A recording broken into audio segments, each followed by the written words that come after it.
So this here is a photo. As our modern technology has evolved, we are now able to view photos even on our mobile devices, so to say. This has helped art progress so much because now we can view art anywhere we go. Arthur. You can't just do that. What do you mean? You have to perform. Public speaking is an art. So what should I do? Stand up straight. Okay. Say it like you mean it.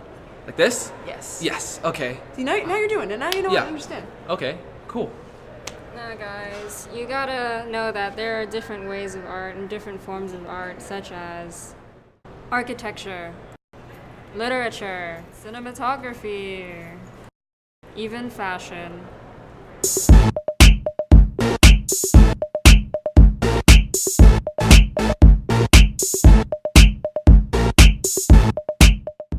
And culinary arts.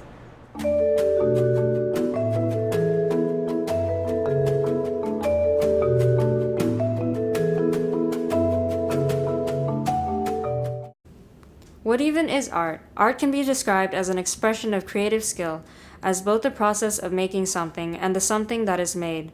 There are two huge subsets of the arts, the performing arts and the fine arts. We will be focused on the fine arts, which are the most concrete. They are things like paintings and sculptures and literature, things that you do not use your own body to perform, but rather the results of the things you've made. Art has been around for a very long time. Anthropologists are constantly searching for artifacts of culture from the past, and they often end up finding pieces of art. Art predates even the earliest form of written communication. The oldest record we have of art that we know of yet is in a cave drawing found in southwest France, dating back almost 37,000 years. Since that time, art has developed a lot. Architecture in ancient times was grand and still remains today. It came in the form of great things like the pyramids, the Colosseum, and in columns of Greece and the Mesopotamian step pyramids. Features like the Arc and Dome were introduced, and great feats of architecture were achieved in those times, with far more primitive tools for making them. Even today, we take from the features from the buildings made thousands of years before us. Painting and sculpture came to play most heavily during the Renaissance periods, which isn't to say that they had not existed before. The Renaissance changed and spread the making of art during the 1400s as development occurred in science and philosophy. Notable artists of this time period were Leonardo da Vinci, Michelangelo, Donatello, and Botticelli. The introduction of cinematography was also a huge advancement for the art. Now, not only could we create pictures, but now these pictures were able to move. It is often debated as to what was the first film ever shot by a video camera, but most sources think it is the one of a train made in 1896 by the Lumiere brothers. As art moved through the centuries and into the modern era, styles of every art were developed. Abstraction and impressionism became popular with Picasso and Van Gogh. Today, we see fine art in every form. We see it in contemporary pieces, graffitied in the streets, housed in museums and homes, on the internet, in graphic novels, and even in items that we use every day for their practicality, like our furniture or other household items. All these can be considered art. Most people don't find that art relates to math at all, but we say differently. Geometry is an important part of making art. Fibonacci discovered the way to make a perfect spiral, the Fibonacci spiral. It is featured at the Dali Museum and is made like this. Here's one way to draw a really perfect spiral. Start with one square and draw another next to it that is the same height. Make the next square fit next to both together, that is, each side is length 2. The next square has length 3. The entire outside shape will always be a rectangle. Keep spiraling around, adding bigger and bigger squares. This one has side length 1, 2, 3, 4, 5, 6, 7, 8, 9, 10, 11, 12, 13, and now 21. Once you do that, you can add a curve going through each square, arcing from one corner to the opposite corner. Resist the urge to zip quickly across the diagonal if you want a nice smooth. The Fibonacci spiral pattern is followed by plants to ensure that each petal of a flower gets the right amount of sunlight. No one is sure how or why plants know that pattern will benefit them the most, but you can see it on everything with a spiral, from pineapple to avocado to a sunflower.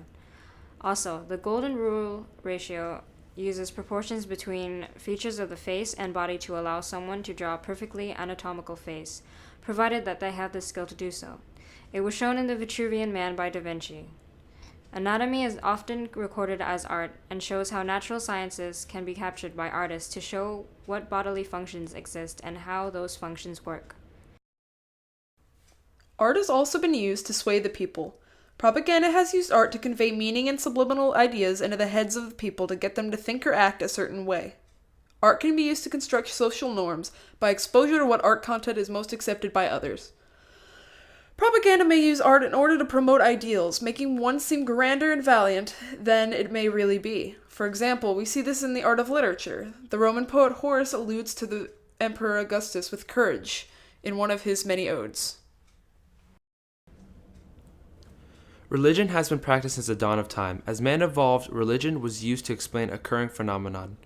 In order to record these beliefs, one needed some other form of communication other than verbal communication.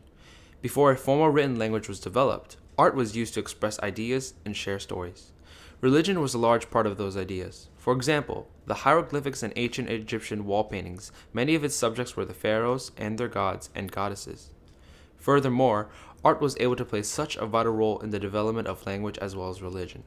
Art is able to reach out to and communicate to a much wider range of people, such as the uneducated, the young, and the foreign.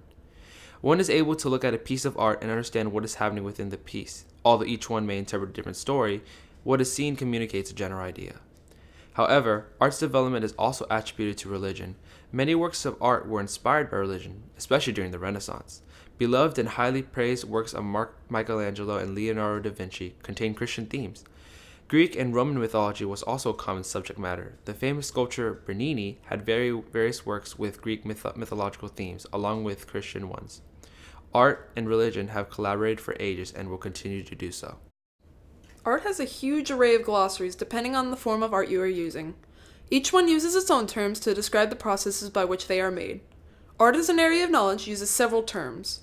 These include aesthetics, which are a set of principles concerned with the nature and appreciation of beauty; avant-garde, which is the using of new techniques and ideas in a work of art; beauty, the overall aesthetic of the work based on qualities like its shape, color, form; canon, which is a set of rules that are used to judge whether something is art or not; catharsis, the process of releasing emotion through art; forgery, which is a fake imitation of a work of art; the form, which is the style, technique, media, the elements of which the physical aspects are included in the work; the content, which is the essence of that work. Kitsch is a word to describe art that is poorly done, perhaps tacky or garish, and is appreciated maybe in a sentimental or ironic way; and mimesis, which is the imitation of representation, rather than straight-up copying a work.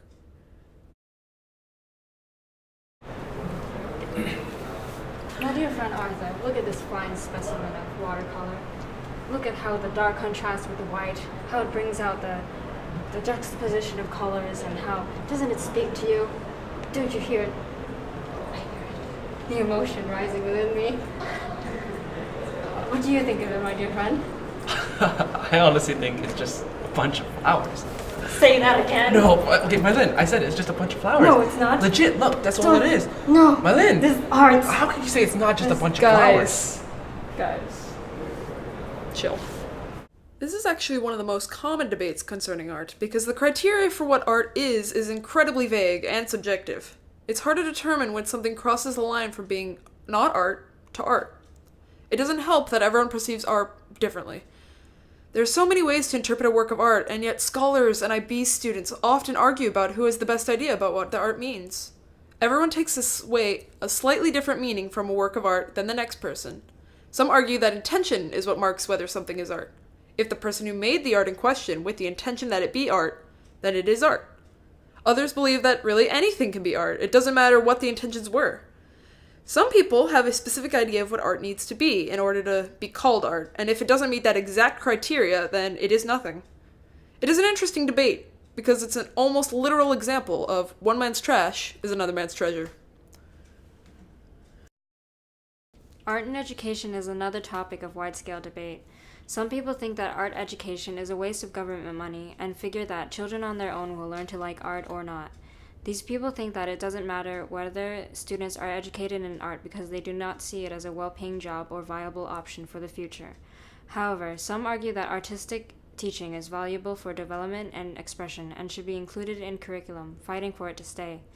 A story to support bringing art education into schools more is that of a teacher in charge of a class of troubled students who widely had issues controlling their anger.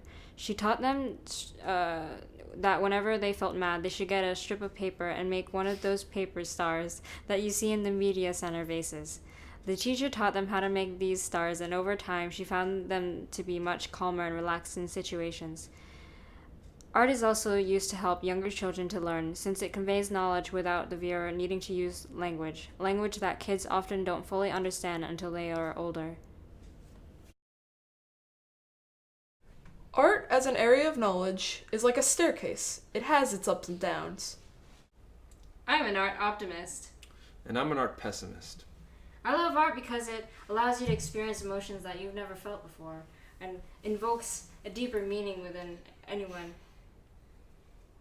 It allows you to communicate messages without actually speaking or writing something down for the other person to read. You know, art's not that great. It kind of has its flaws too. I mean, it can create negativity in people's minds. They can use art to twist emotions and brainwash people. Like, what's so great about that? And some of it's so ambiguous, it seems like it has no meaning. Like, what's it even worth? You know why it's so great? Because it's so ambiguous, there's no wrong answer. Everyone has their own interpretations. Well, right now, I think I'm right, and I think you're wrong. Well, you know what? What? I'm pretty sure No, I agree with this. No, I'm pretty Except sure. No, I'm right, and you're wrong. No, I'm right, you're wrong. No, you can't fight me. No, you what? really. What are you really, gonna do? What are you gonna do about it? What? Huh? What are you gonna do about it? You What are need gonna do art about it? in your Oh my life. goodness! No! What do you think about art?